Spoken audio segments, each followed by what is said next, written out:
Globalwave here with the guide on how to build your garrison up from scratch. Now this is a prequel to my original video on how to actually make gold in Warlords of Draenor. So if you'd like to watch that, click the link right there and learn how I make 10 to 30k gold per day. So let's jump into the garrison buildings. The garrison buildings are very important for gold making and making resources. The first building I'll talk about is the Lunar Fall Inn. The Lunar Fall Inn, like I explained in my previous video, is very important for gold making. You actually get one free follower per week and you get to pick the trait. So you're going to pick the treasure hunter trait, which increases the amount of gold gained from a mission by 100%. So it's really good, and this is going to prepare you to make a ton of gold later on. The next building would be stables.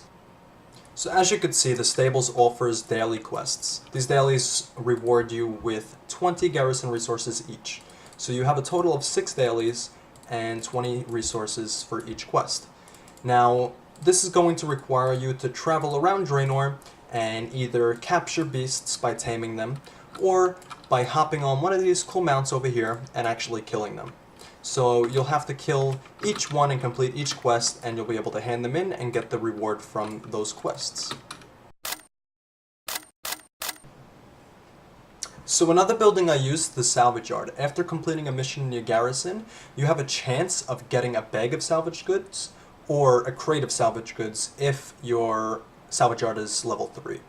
Now, inside of those bags of salvage goods or crate of salvage goods, you have a chance of getting item upgrades for your followers, such as the ones I have here. So you would go to your Salvage Yard and open these bags and hope for the best that you actually get some of those item upgrades to level up your followers. And the reason why this is really good is because the higher you level up your followers, the more missions you'll get, and the higher item level missions you'll be able to complete. And last, but definitely not least, we have Lumbermill. Lumbermill is absolutely amazing for getting resources. What you do is you actually go around Draenor collecting timber, and you trade them in as work orders to get resources in return. Now, I found Nagrin to be the best place to farm timber just because they have a mix of small, medium, and large trees. Now, you'll need Lumbermill at level 3 to actually farm those large trees, but you'll get anywhere from 20 to 30 timber per large tree you farm. Another great way to make resources is to kill rares around Draenor. You can make anywhere from 15 to 100 resources per rare you kill depending on the location of the rare, but it's a really good way, especially if you're just roaming around and you happen to come across a rare. You might as well kill it and grab the extra resources while you can. Another great way to make resources is by completing the first heroic random dungeon of the day. This is going to grant you 200 resources, but the only way to be eligible for this is to complete silver in the Proving Ground scenario.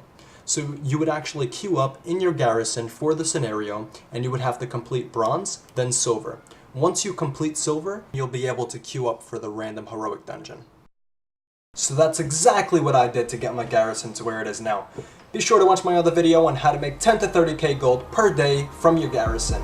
Remember, it's not what you do, but how you do it.